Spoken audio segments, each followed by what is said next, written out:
Good evening to everyone. Welcome sa akin vlog. So guys, ngayon gabi ay disperas dito sa Barangay Inalad. Ayan. So busy kami ngayon kaya wala na akong time na Ayun, nag-prepare pa lang kami, naghihiwa.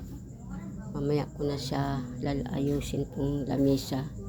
Tapos yung mantel, mamaya ko na siya lagyan ng mantel, kasi naghihiwa pa kami ng mga lulutuin para bukas. Ayan guys, yan.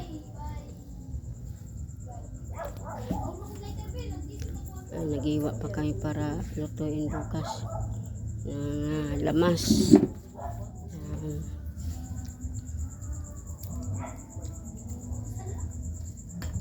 Kami lang guys, dalawa. Sulo-sulong asikaso dito. Kasi kunti lang naman lulutuin namin, kaya wala kaming ganong handa, basta karaos lang ngayong unang pista namin dito sa bahay na to.